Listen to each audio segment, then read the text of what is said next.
Hey, Country Boy 420. Hey. Hi.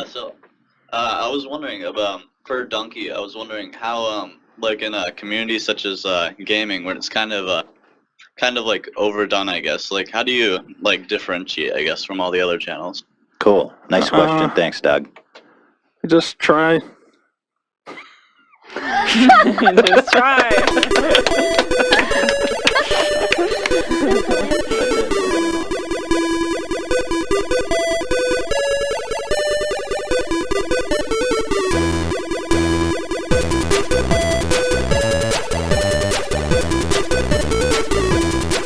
If I try to explain to someone what Video Game Dunkey's channel is about in, say, under 10 seconds, I think I would fail harder than the designers of the Hindenburg.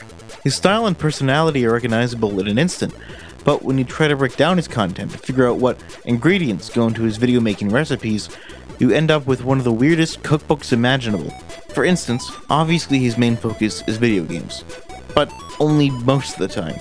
Sometimes he makes proper reviews of games or makes little Let's Play montages.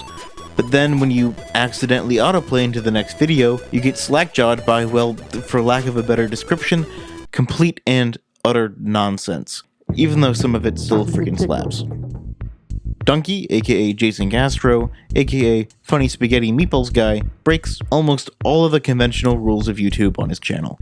Usually when growing a channel, you hear people give the advice to find a niche and stick to it, so that people know what to expect from you and your content. And that sounds pretty reasonable.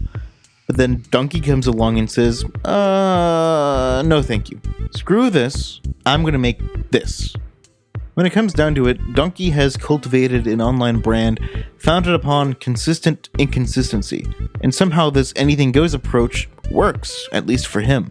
I think a lot of his success can be attributed to the fact that his channel as a whole rides the line between sincerity and satire better than anyone else on YouTube that I've at least come across.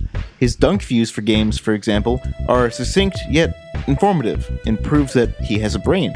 If he wanted to, he could exclusively make dunk views on his channel, and I'm sure they'd still attract a sizable audience. But then he hits you with his Wombo Combo Pokemon Let's Go Eevee and Pikachu reviews, where each one is the complete antithesis of the other. And if you're a poor sap who clicked on these videos in his suggested feed and had no idea who Dunkey was, then I'm sure you would be genuinely confused. And yet Dunkey is still able to get away with this. Like I said before, the key to understanding Dunkey is his consistent inconsistency. And I don't mean inconsistency as in his upload schedule, but in the content itself. With each upload, you really don't know what he's going to do next or where each video will land on the serious to stupid spectrum. And this gives him an incredible amount of freedom to, 1, make what he wants to, which in turn leads to more authentic content, and 2, to mess with the viewer on a meta level in practically unprecedented ways. That's why he can post one day that I'm done making League of Legends videos. And then a few months later, clickbait you on April Fool's Day with a new League video and have it actually be about Rocket League, and you can't even be mad, that's funny. Unless, of course, you actually enjoy League of Legends, but if that's the case, you got bigger problems to work out. Actually though, shedding the reputation of a League of Legends player was probably the best move Dunkey has ever made, because of the creative freedom and new audiences he gained with his diversified content. And this isn't even factoring in the laundry list of frustrations he already had with Riot Games and League. Without this freedom, I doubt he would have been able to make a video where he perpetually throws fire extinguishers at people in Hitman one week, and then make a fake hit piece on JonTron the next. Even though his channel was already moving in this direction well before these videos were made, you can tell that his League videos eventually became videos he just felt obligated to make and were holding him back creatively. Perhaps he put it best and simplest himself on the H3 podcast when he says that, Really, well, you gotta give them what they want, but they don't know they want. That's the trick.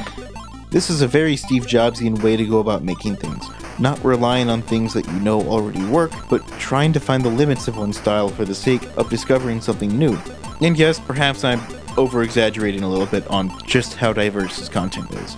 There's still a handful of constants. Each video still has a black end screen juxtaposed with the white text of whatever corruption of the phrase more Dunkey felt like using that day. You still have spaghetti and meatballs, ultimate special moves, not even close babies, neck twos, Big Yoshi. But even these trademark Dunkey memes aren't merely copy and pasted onto each video like some sort of sitcom catchphrase. Rather, much like his more Dunkey end screens, he continues to find new and unexpected ways to transmute these jokes so that they stay fresh even years after hearing them over and over. And all this wouldn't really mean anything if he wasn't funny. If he wasn't funny, a lot of his stuff would probably come across as condescending or pretentious or crude.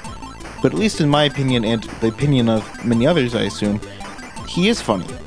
His trademark non-sequiturs and nonsensical through-lines not only are effective at getting a hearty chortle, but in my mind reflect just how ridiculous the discourse of the gamer community can be.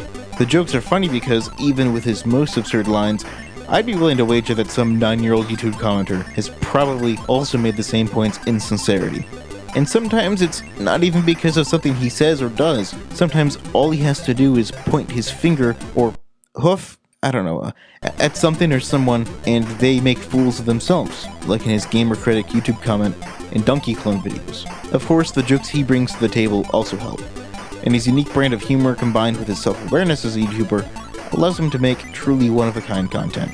It's also important to note that Dunkey has faced a lot of criticism over the years, some of these criticisms being more justified than others, usually with respect to his reviews and critiques. But at the very least, he is aware and transparent about his biases and preferences, which is more than you can say about a lot of other creators and reviewers. And this self-awareness is really important for any figure on YouTube, but also for Dunkey in particular.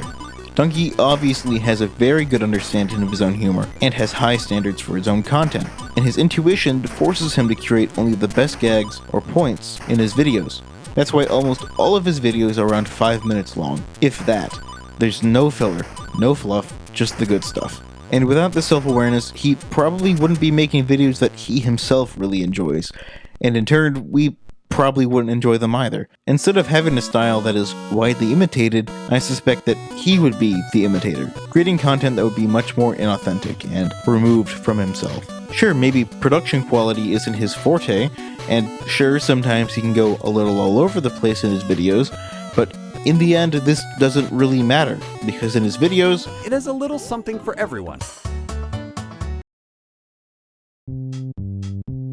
In the end, I feel like he effortlessly marries the genres of game reviews, let's plays, and video essays, so that they're all greater than the sum of their parts, and enter into a league, pun intended, all of their own.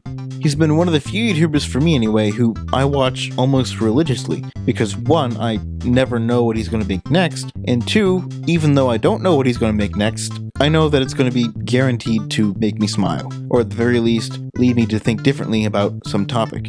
And that's why Dunkey's channel, for me anyway, is an absolute masterpiece.